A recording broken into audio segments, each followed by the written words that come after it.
دربار تھا، قلعہ تھا، دولت تھی، لیکن موسی کاظم کا نور زمانے میں پھیل رہا تھا تو مجرم کا چہرہ دکھائے۔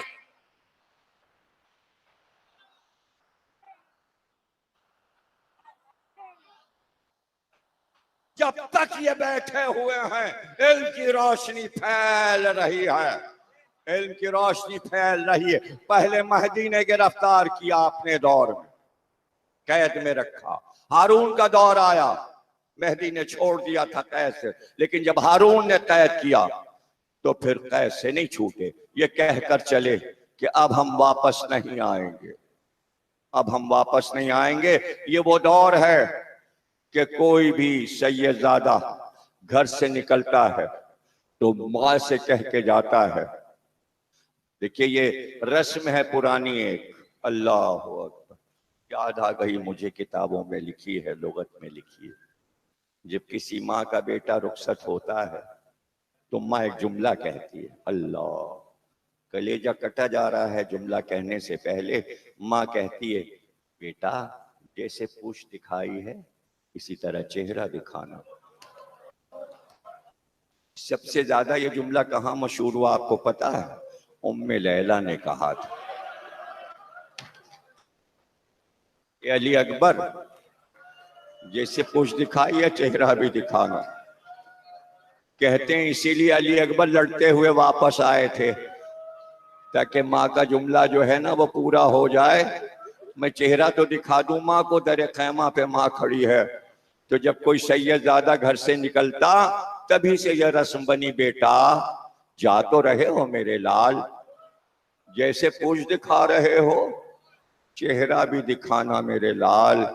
سید زادہ حسنی تھا، امام حسن کی اولاد سے عباسیوں کو بڑی دشمنی تھی۔ جہاں حسنی سید زادہ مل جاتا، 8 برس کا ہو، 9 برس کا ہو، یا جوان یا 18 برس کا، ذبح کر دیتے تھے۔ حسنی سادات بہت ذبح ہوئے، بہت قتل ہوئے۔ ایک حسنی شہزادہ گھر سے نکلا، ماں نے کہا بیٹا جیسے پوچھ دکھائی ہے چہرہ بھی دکھانا، میں انتظار کروں گی۔ لیکن منصور دوانقی قلعہ بنوا رہا تھا بغداد کا، اور اس نے اعلان کیا تھا کہ بنیادوں میں سیدوں کا لہو ڈالو، گارہ جو بنایا جائے اس گارے میں سید کا خون گلا کاٹ کر وہیں اس کی مٹی میں خون ڈال کے پھر اینٹوں کو اٹھایا جائے۔ تو بڑے بڑے شعر اس پہ کہے گئے کہ بغداد کے قلعے سیدوں کے خون سے گارے اور بنیادیں بنائی گئیں۔ عجیب رسم رکھی گئی تھی، دیواروں میں چن لیا جاتا تھا۔ ایک سید زادہ 8-9 برس کا پکڑ لیا اور لے گئے درباری۔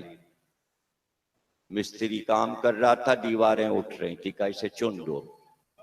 بادشاہ کا حکم آیا اسے دیواروں میں چن دو۔ بیٹے کو پکڑ کے، ابھی بہت دیر ہے، ابھی مصائب میں 20 منٹ پڑھوں گا، امام موسی کاظم کے مصائب پورے پڑھوں گا، پھر تقریر تمام ہوگی۔ اطمینان سے گریہ کیجئے، شہادت کا دن ہے، ماتم بھی ہوگا، جلوس بھی نکلے گا، شب تابوت برآمد ہوگا۔ سادات کے مصائب تو سن لیجئے، بچوں کے مصائب سن لیجئے، پھر امام کے مصائب بھی سن لیجئے گا۔ بچوں پہ ظلم ہو رہا ہے، انہی اماموں کے بیٹوں پہ ظلم ہو رہا ہے۔ دیوار میں چننے لگے، اینٹوں پہ اینٹ رکھی گئی، یہاں تک دیوار اٹھ گئی۔ دیکھیں مزدور گارا لگا کے اینٹیں رکھ رہے ہیں، خاموشی سے روتے جا رہے ہیں۔ حسین خوبصورت حسنی شہزادہ امام حسن کی اولاد رو رہے ہیں۔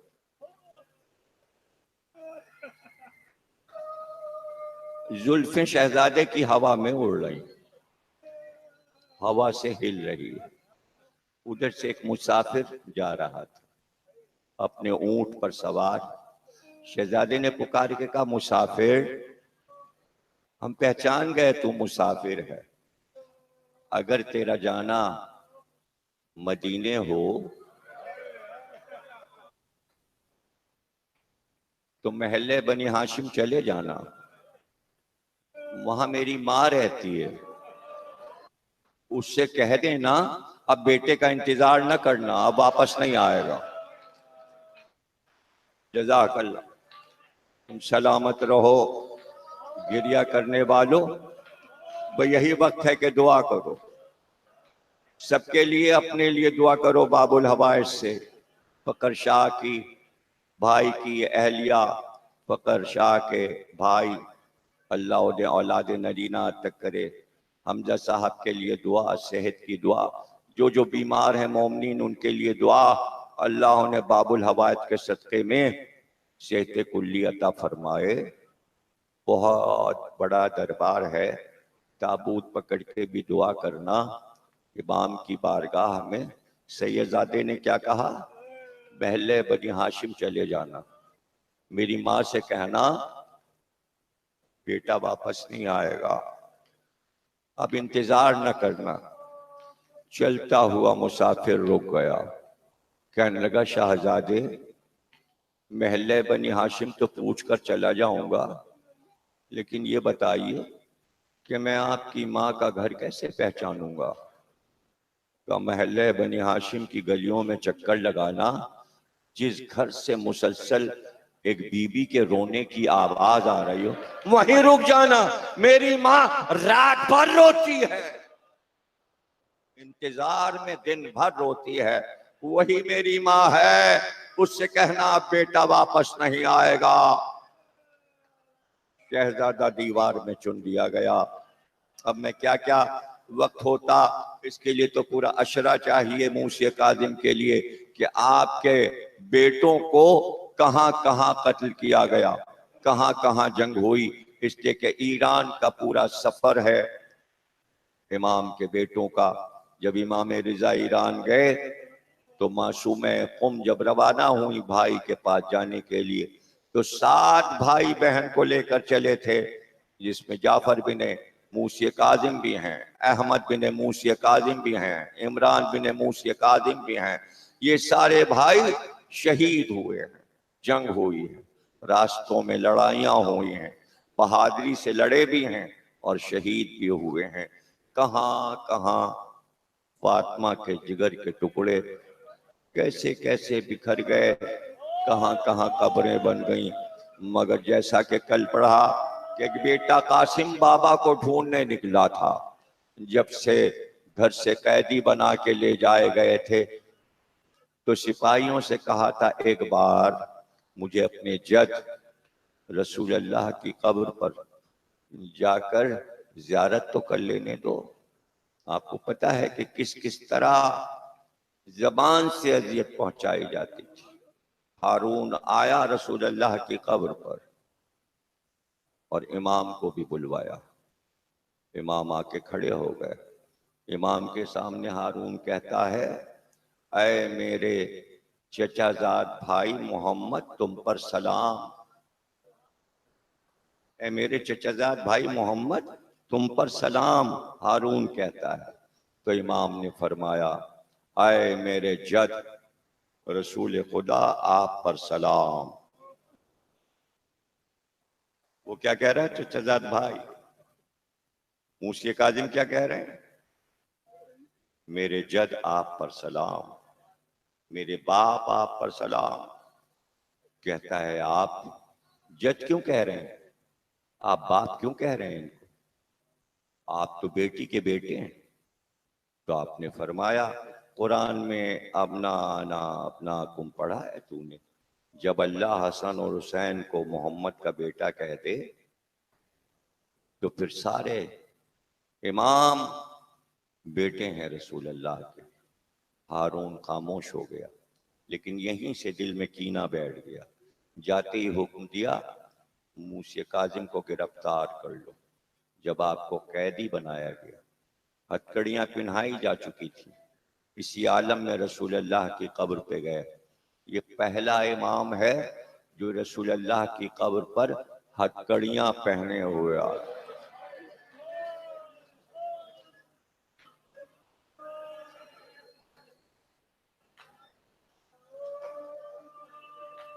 گریہ داری تھا آپ پر، اور اسی عالم میں سواری پہ بیٹھ گئے۔ راستوں کو بدلا گیا تاکہ چاہنے والوں کو پتہ نہ چلے کہ کہاں لے کر گئے ہیں۔ بصرے سے ایران، ایران سے پھر بصرے، اور پھر وہاں سے بغداد، اور بغداد کے ایسے قید خانے میں چھپا دیا گیا کہ جہاں چاہنے والوں کو پتہ نہ چلے کہ کہاں قید۔ لیکن وہ جگہ اتنی تھی کہ امام کھڑے نہیں ہو پاتے تھے، رکوع تو کر لیتے تھے لیکن قیام کے لیے کھڑے نہیں ہو پاتے۔ اللہ اکبر! اتنے برس ایسے اندھیرے زندان میں امام کی زندگی گزر گئی۔ ایک ایسا بھی دربان آیا جس کے دل میں کچھ محبت تھی۔ اس کے دوست نے کہا تمہارے دل میں اہل بیت کی محبت ہے تو اتنا تو کام کرو کہ ایک بار ہمارے امام کی زیارت تو کروا دو۔ کہ دیکھو محل سے ملے ہوئے کچھ مکان ہیں، میرے جاننے والے ہیں، ان مکانوں میں سے ایک مکان میں ہم تمہیں ان کی چھت پر بھجوا دیں گے۔ وہ چھت قید خانے کے ایک روشن دان سے جا کے ملحق ہو جاتی ہے۔ تم ادھر سے آنا اور اس سوراخ سے اندر دیکھو گے تو ایک قید خانہ نظر آئے گا، وہیں تمہارے امام ہیں، زیارت کر لینا۔ اس روشن دان سے اس نے قید خانے پہ بہت نظر کی، سوا سیاہی اور اندھیرے کے کچھ نظر نہ آیا۔ ساتھ میں دربان بھی تھا کہ کچھ نظر نہیں آتا، امام نظر نہیں آ رہے، کہ کچھ غور سے دیکھو اندھیرے میں کوئی چیز نظر آ رہی ہے، کہ ایک سفید چادر زمین پہ پڑی ہے، کہ وہی تو تمہارا امام ہے۔ اتنا لاغر ہو چکا ہے، جسم اتنا لاغر ہو چکا ہے کہ زمین سے لگتا ہے ایک چادر پڑی ہوئی۔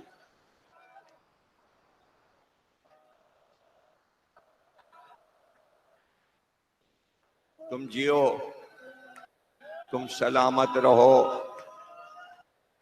محمد اور آل محمد پر گریہ کرنے والوں، اسی کا بہت بڑا ثواب ہے، یہی نیک عمل ہے، اسی کو اللہ نے عمل صالح کہا ہے، اسی کو قرآن میں عمل صالح کہا۔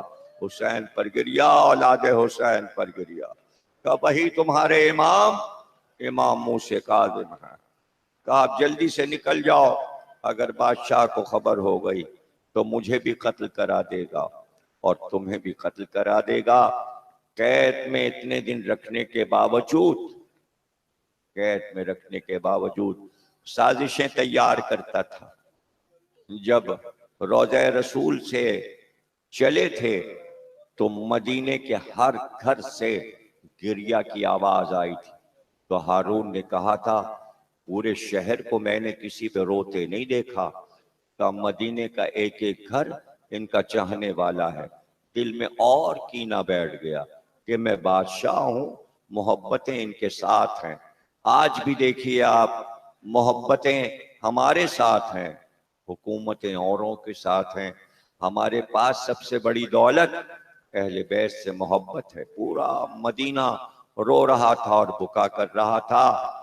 جیسے ہی قید میں لایا ویسے ہی ایک سازش تیار کی اور ایک فاحشہ عورت کو بلایا، اور بلانے کے بعد اسے زیورات پہنائے، مزین کیا بہترین لباس سے، اور اس سے کہا کہ دیکھ تجھے ایک قید خانے میں بھیجا جائے گا، وہاں ایک قیدی ہے، جب تو اندر پہنچے گی تو اس قیدی کے پاس قریب پہنچ کر تو شور کرنا، جب تو شور کرے گی تو ہمارے سپاہی دربار میں داخل ہوں گے، تیرے ساتھ اس قیدی کو دربار میں لائیں گے، پھر تو دربار میں بیان دینا جو تیرے ساتھ عمل ہوا ہے۔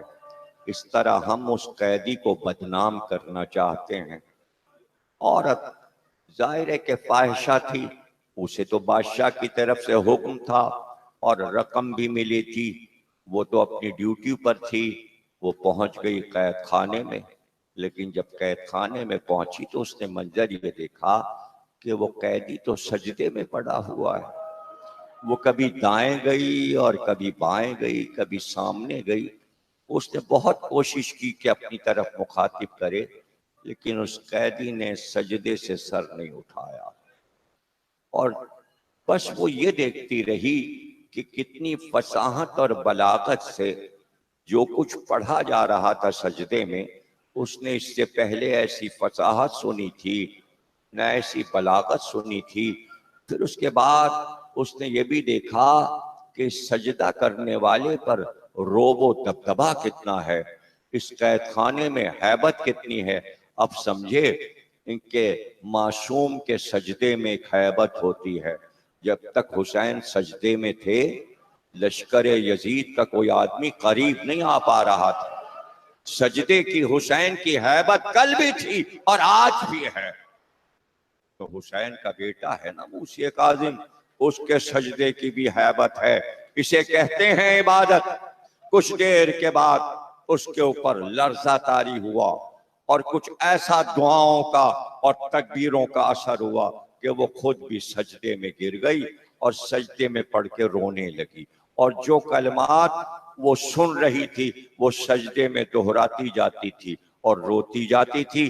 جب بہت دیر ہو گئی اور ہارون نے دیکھا کہ دربار پورا موجود ہے اور سارے سپاہی موجود ہیں لیکن قید خانے سے عورت کی کوئی آواز چیخنے کی نہیں آتی، تو دروازہ کھول کر سپاہیوں کے ساتھ خود داخل ہوا.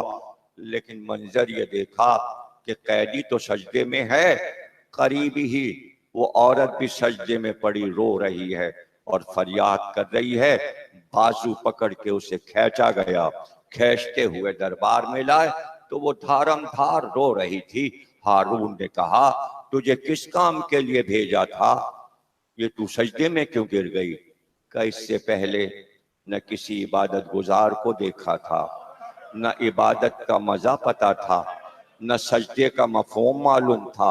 اس قیدی نے مجھے اللہ کی توحید سکھا دی، عبادت کا لطف سکھا دیا، سجدے کا مزہ بتا دیا، دعائیں کیا ہوتی ہیں، فصاحت و بلاغت کیا ہے کہ میں خود سجدے میں گر گئی. اسے کہتے ہیں عصمت، اسے کہتے ہیں امامت. کہا تو نے وہ عمل کیوں نہ کیا جو تجھ سے کہا گیا تھا؟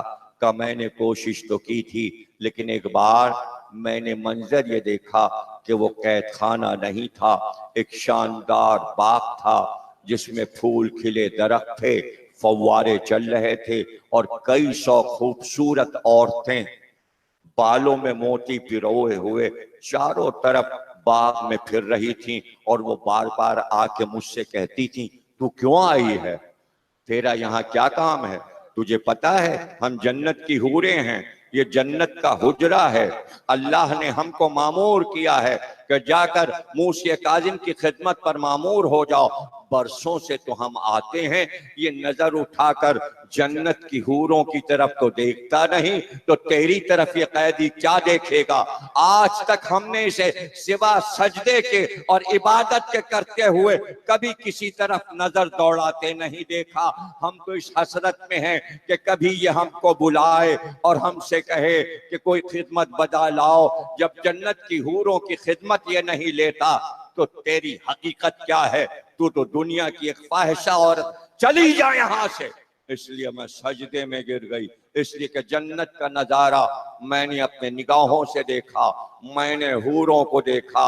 ارے بھائی، زلیخا نے دامن پکڑ لیا تھا یوسف کا، تو یوسف بھاگے تھے اپنے کو بچانے کے لیے، لیکن زلیخا رہی، فاحشہ رہی اور وہ بھاگ گئے، اپنے کو بچا گئے.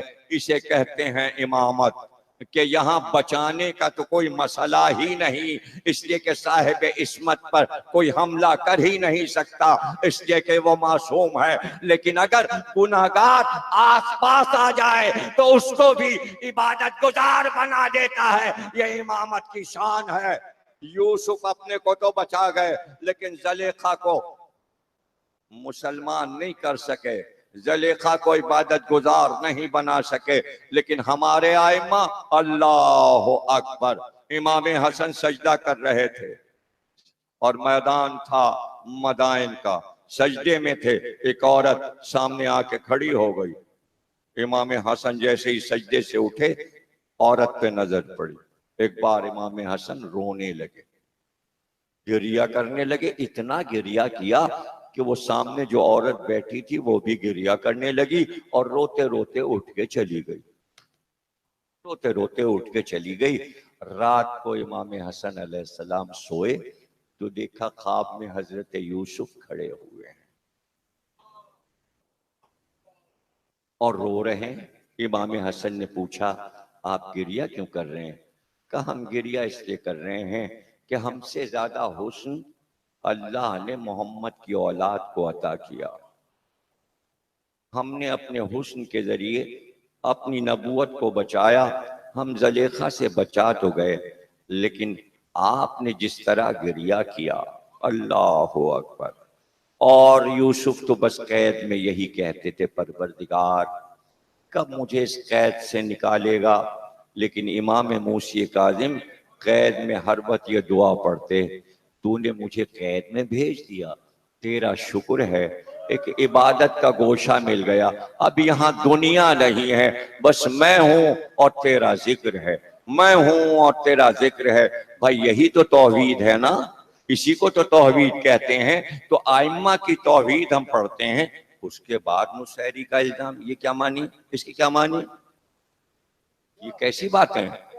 اور بھئی توحید انہی 14 نے سمجھائی ہے، وہی ہم سمجھاتے ہیں، تو کیا ہم نصیری کا ذکر کر رہے ہیں کہ نصیری علی کو اللہ کہتا ہے؟ ہم تو ہر امام کی زبان یہ بتاتے ہیں اللہ تو وہی ایک ہے جس نے یہ دنیا بنائی، اور اسی کا پرچار کرتے تھے 14 معصوم۔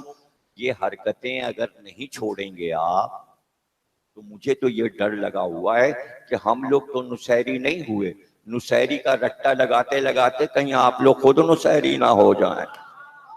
میں ڈر رہا ہوں آپ کا ایمان نہ خراب ہو جائے، اس لیے مجلسوں کو غور سے سنیے کہ مجلسیں صرف توحید پر پڑھی جاتی ہیں۔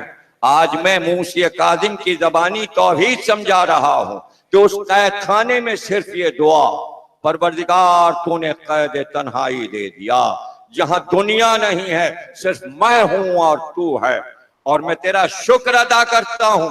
کبھی یہ نہیں کہا کہ مجھے قید سے آزاد کر دے۔ دیکھیے نہ سید سجاد نے قید خانے میں کہا کہ مجھے قید سے آزاد کر دے، نہ موسی کاظم نے کہا، نہ بعد میں محمد تقی نے کہا، نہ علی نقی نے کہا، نہ حسن عسکری نے کہا۔ اس کے معنی یہ کہ اگر قدرت چاہتی ہے کہ قید میں رہو تو اسی پر شکر ہے، تو قید میں رہ کر قید خانے کو عزت دار بنا دیا موسی کاظم نے، اور اب قید میں ہیں، اور وہ صبر ہے کہ جہاں کاظمین الغیظ کا خطاب مل رہا ہے کہ یہ تو کاظم ہیں، قرآن نے کاظم کہا، یہ غیظ اور غصے کو ضبط کرتے ہیں۔ امام موسی کاظم کو خطاب اللہ نے کاظم کا دیا، لفظ کاظم قرآن میں آیا ہے، امام کا خطاب اللہ نے اپنے نبی پہ اتارا، کس طرح ضبط کرتے ہیں۔ آپ دیکھیے یہ سارے مقامات غصے کے ہیں۔ ایک بار کہتا ہے کہ اب ان کی زندگی کا خاتمہ کر دینا چاہیے جبکہ قید میں ہیں۔ کئی بار کوشش کی لیکن جب بھی کسی کو بھیجا واپس آ گیا۔ نہیں، ہم کو تو اس قیدی پر رحم آتا ہے، بادشاہ ہم سے تلوار نہیں اٹھے گی، ہم نہیں مار سکتے، اس کی حالت نہیں دیکھی جاتی، وہ تو جب ہم جاتے ہیں اللہ کا ذکر کر رہا ہوتا ہے، ہم کس جرم پر اسے قتل کر دیں، وہ تو دعائیں پڑھتا ہوتا ہے یا نماز میں مشغول ہوتا ہے، ہم قتل نہیں کریں گے۔ ہارون نے اپنے درباریوں کو بلایا، مشورہ کیا اور کہا ایسی قوم کے لوگ بلاؤ جو ان کو پہچانتے نہ ہوں اور ان کے ذریعے قتل کراؤ۔ کہا ایسا کرو، افریقہ کے گنجان جنگلوں میں جہاں تمدن نہیں ہے وہاں سے حبشیوں کو پکڑ کر لاؤ، 100 حبشیوں کو لاؤ، انہیں تلوار چلانا سکھاؤ، اور پھر ہم ان سے کہیں گے کہ ایک قیدی قید خانے میں قید ہے، جاؤ اس کو جا کر قتل کر دو۔ حبشی بلائے گئے، ان کو روز شراب پلائی جاتی، اس کے بعد ایک لکڑی کا تختہ رکھ دیا جاتا، اس پہ سفید چادر ڈال دی جاتی اور ان سے کہا جاتا اپنی تلواروں کو اس سفید چادر پر مارو۔ وہ 100 کے 100 اپنی تلواریں اٹھاتے اور اس لکڑی کے تختے پر مشق کرتے تھے۔ جب خوب مشق ہو گئی سفید چادر پہ تلواریں چلانے کی تو ایک بار شرابیں پلا کر انہیں قید خانے میں بھیج دیا گیا اور حکم ملا کہ جہاں سفید چادر نظر آئے تلواریں چلا دینا۔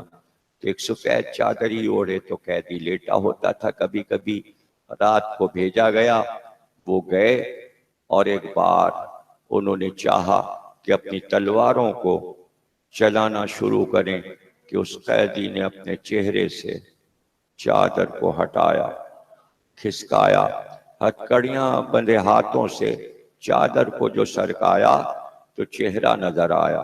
100 کے 100 حالانکہ نشے میں تھے، لیکن جیسے ہی چہرہ دیکھا چیخنے لگے، تھر تھر کانپنے لگے، اور جو کپ کپی تاری ہوئی تو تلواریں پھینک پھینک کر بھاگے اور بھاگتے ہوئے شہر سے باہر بھاگتے چلے گئے، دور تک نکل گئے۔ ہارون کو واقعہ بتایا گیا، سپاہیوں سے کہا گیا پیچھا کرو، انہیں پکڑ کر لاؤ، گرفتار کر کے لاؤ۔ دربار میں لایا گیا ہارون رشید کے سامنے تو سب رو رہے تھے، آنسو جاری تھے۔ ہارون نے کہا تمہیں کیا حکم دیا گیا تھا، تم نے تلواریں کیوں نہیں چلائیں؟ کہا اے بادشاہ تو نے کہاں بھیج دیا؟ حالانکہ ہم نشے میں تھے لیکن ہم نے عجیب نظارہ دیکھا، اس چادر کے نیچے تو وہ شخص موجود تھا جسے دیکھ کر ہم حیران ہو گئے، بھلا ہم اسے کیسے قتل کر سکتے تھے؟ ہارون نے کہا بہت دور حبش کے جنگلوں سے تمہیں بلایا گیا، تم تو کبھی شہر آئے نہیں، یہ تو 14 سال سے قید میں ہے، 14 برس تو اسے قید میں گزر گئے، تم اس کو کیا جانو؟ کہا نہیں بادشاہ، ہمارے جنگلوں میں گرمی بہت پڑتی ہے، ریگ بہت تپتی ہے، کبھی کبھی مہینوں بارش نہیں ہوتی، تو ہم سب جمع ہو کر ہاتھ اٹھا کر دعا کرتے ہیں کہ بارش ہو جائے۔ جیسے ہم لوگ ہاتھ اٹھاتے ہیں دعا کے لیے، یہ آتا ہے ہمارے بیچ میں کھڑے ہو کر کہتا ہے دعا مانگو۔ ہم اپنے رب سے کہیں گے، جیسے یہ ہاتھ اٹھاتا ہے بارش ہونے لگتی ہے۔ یہ تو ہر بار موسم میں آتا ہے، جب بارشیں نہیں ہوتی تو یہ ہماری مدد کرنے آتا ہے۔ ہم اسے پہچان گئے، ہم خود حیران تھے کہ ہمارا محسن جو آ کر ہمارے جنگلوں میں بارش کرواتا ہے وہ یہاں لیٹا ہوا ہے۔ ہم بڑے حیران ہیں۔ آپ کو بڑی حیرت ہوگی کہ جب بھی تابوت اٹھتا ہے امام موسی کاظم کا، آج تابوت اٹھا، بہت سخت گرمی کاظمین میں پڑ رہی تھی، اتنی سخت گرمی تھی سورج تپ رہا تھا۔ یہ روایت میں سنا رہا ہوں ذوالفقار حیدری کے صاحب بیات مزمل رضوی صاحب کا، ابھی ان سے فون پہ بات ہو رہی تھی، انہوں نے کہا بہت گرمی تھی، میں کاظمین میں تھا اور تابوت اٹھ رہا تھا، شام ہوتے ہوتے موسم بدلا، ہوا ٹھنڈی ہوئی، بادل آئے، بارش شروع ہو گئی۔ اس وقت بھی بار بار جو تصویریں کاظمین کی آ رہی ہیں، تیز بارش ہو رہی ہے اور بارش میں ماتم دار ماتم کر رہے ہیں۔ باب الحوائج کے نام پر کہیں نہ کہیں دنیا کے کسی کونے میں 25 رجب کو بارش ضرور ہوتی ہے۔ یہ میں نے دیکھا ہے بارہا، جب میں نے مجلس پڑھی ہے تو میں نے بارش دیکھی ہے، بارش کے عالم میں بھیگتا ہوا گیا ہوں۔ رضویہ میں بھی، عزا خانہ زہرا میں بھی بارش ہوتی ہے۔ بارش کا تعلق باب الحوائج امام موسی کاظم سے ہے۔ بہت سے لوگ دعائیں مانگتے ہیں، اذانیں دیتے ہیں کہ بارش ہو جائے، زراعت خراب ہو جائے گی، نسخہ بتا دوں، بس ایک بار پکارو باب الحوائج موسی کاظم بارش کروا دیجئے، دیکھو کیسا جھماجھم بارش ہوگی۔ یہ حبشی بھی جانتے تھے کہ بارش یہی کرواتا ہے۔ آخر میں ہارون نے یہ طے کیا کہ زہر دے دیا جائے، حکیموں کو اور طبیبوں کو بلایا کہ زہر ایسا بنانا، اس لیے کہ زہر میں یہ خاصیت ہوتی ہے کہ چہرے سے زہر، آنکھوں سے زہر، پیشانی سے، ہونٹوں سے پتہ چل جاتا ہے زہر کے آثار۔ ایسا زہر بنانا کہ پتہ نہ چلے کہ قیدی کو زہر دیا گیا ہے۔ ایک زہر ایسا تیار ہوا، قاتل زہر، اس کو رطب میں رکھ کر قیدی کو زہر دیا گیا۔ 3 دن اس زہر میں امام تڑپتے رہے۔ ایسے ہی نہیں 3 دن کی مجلس فقر شاہ نے رکھ دی ہے۔ 23، 24، 25 شہادت آج زہر دیا گیا 23 تاریخ کو۔ 3 شبوں تک امام تڑپتے رہے۔ ایک بار ہارون تمام طبیبوں کو اور درباریوں کو اور رئیسوں کو لے کر پہنچا، دیکھا امام تڑپ رہے ہیں، اور ایک بار ہارون نے کہا طبیبوں سے پورے جسم کو دیکھو اپنے تمام آلے لگا کر کہ یہ اپنی موت سے قیدی مر رہا ہے، اپنی موت سے قیدی مر رہا ہے۔ سب نے آنکھیں دیکھی، پیشانی، چہرہ، ہونٹ دیکھے، سب نے کہا طبعی موت ہے، طبعی موت ہے۔ جیسے ہی حکیم نے کہا طبعی موت ہے، ہتکڑی لگے ہاتھوں کو، امام نے سب کے سامنے ہتھیلیوں کو کھول کے ہاتھ سامنے کیا، ہتھیلیاں سبز ہو گئی تھی، نیلی ہو گئی تھی۔ ایک بار سارے طبیب ہتھیلیوں کو دیکھ کر چیخ، ارے اس قیدی کو تو زہر دیا گیا ہے، اس قیدی کو زہر دیا گیا ہے۔ ہتھیلیوں سے ظاہر ہو رہا ہے کہ زہر دیا گیا۔ امام کی روح پرواز کر گئی۔ کہتے ہیں جب روح پرواز کر رہی تھی تو قید خانے میں ایک بی بی کے رونے کی آواز سنی گئی کہ میں اپنے لال کاظم کو لینے آئی ہوں۔ جزاک اللہ۔ بس 5-6 منٹ کی زحمت اور میں نے تقریر کو تمام کیا۔ آخری جملے ہیں، امام کی لاش قید خانے میں پڑی تھی، ایک لکڑی کا تختہ لایا گیا اور بازار سے 4 مزدور اور قلی بلائے گئے اور ان سے کہا گیا کہ اس لاش کو لکڑی کے تختے پہ ڈال کر کاندھوں پر اٹھا کر لے جاؤ اور بغداد کے دجلہ کے پل پر جسر بغداد پر لاش کو پھینکاؤ، اور جب لے کر جانا بازار سے بغداد کے جانا تو پکارتے ہوئے جانا اللہ اکبر۔ نازبیوں کے امام کا جنازہ ہے، رذیلوں کے امام کا جنازہ ہے، ذلیلوں کے امام کا جنازہ ہے۔ اس طرح 4 آدمی امام کا لاشا لے کر جسر بغداد پر لاش کو ڈال کے آ گئے۔ آدھی رات تھی، لاشا پڑا تھا، لیکن جب دیہاتوں کے لوگ، گاؤں کے لوگ اپنی بیل گاڑیوں پر سبزی منڈی کا سامان لے کر بغداد کی طرف بیچنے آتے تو گاؤں سے سبزیاں لے کر آتے تو اسی پل سے گزرا کرتے تھے۔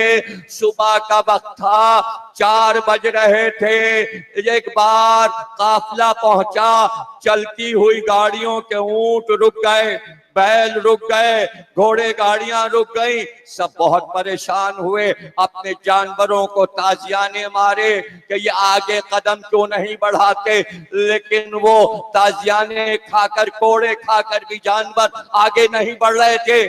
سب لوگ اترے سواریوں سے اور جانوروں کے قریب آئے، دیکھا تو ہر جانور کی آنکھ سے آنسو بہ رہے تھے، ناقے بھی رو رہے تھے، گھوڑے بھی رو رہے تھے، سب رو رہے تھے۔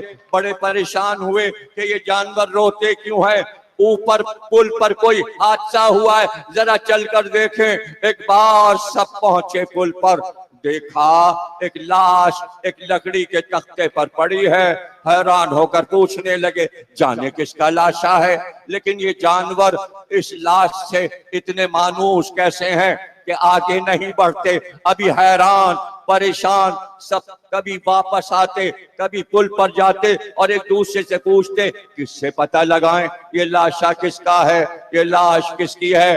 ایسے میں بغداد کے ایک محلے کی تاریک گلی میں ایک حداد رہتا تھا جو لوہے کا کام کرتا تھا۔ تقریر تمام ہو گئی، اس کے دروازے پر ایک پردہ اوڑھے ہوئے خاتون، پردہ پوش سیاہ چادر میں آدھی رات دروازے پر آئی، دروازے پہ دستک دی۔ حداد سو رہا تھا، آنکھیں ملتا ہوا اٹھا، دروازہ کھولا، دیکھا ایک خاتون نقاب میں سیاہ چادر اوڑھے کھڑی ہیں۔ حداد بہت پریشان ہوا، سمجھ گیا کہ آج کل ملک میں سیدانیوں پر بڑی مصیبتیں پڑتی ہیں، یہ چادر جو اوڑھے ہے یہ اس سے سیدانی لگ رہی ہے، کبھی بھی آپ کچھ پریشان ہیں بیان کریں، میں آپ کی کیا مدد کر سکتا ہوں۔ آپ نے دروازہ کیوں کھٹکھٹایا؟ کہا حداد پہلے میری بات سن لے، میں تجھ سے یہ پوچھنا چاہتی ہوں کہ اس سال تو کربلا گیا تھا، حسین کے روضے پہ گیا تھا، 12 سال سے تیرے ہاں بیٹا نہیں ہوا تھا، اس سال تو نے جا کر حسین کے روضے پہ یہ کہا کہ اگر حسین مجھے بیٹا ملے گا تو میں فاطمہ کے کسی بیٹے کی خدمت کروں گی، تو نے یہ منت مانی تھی؟ کہا یہ منت تو میں نے زری پہ مانی تھی۔ بی بی آپ کو کیسے پتا کہ میں حسین کی ماں ہوں؟ میں فاطمہ زہرا تیرے دروازے پہ کھڑی ہوں۔ کہ بی بی میں کیا کر سکتا ہوں کہ میرا بیٹا موسی کاظم مارا گیا، اس کا لاشا بغداد کے پل پر میرے ساتھ آ جا۔ حداد پیچھے بی بی لاشے پہ آئی، کہا حداد اس کی ہتھکڑیاں، اس کا تاج، ارے یہ قیدی مرنے کے بعد ماتا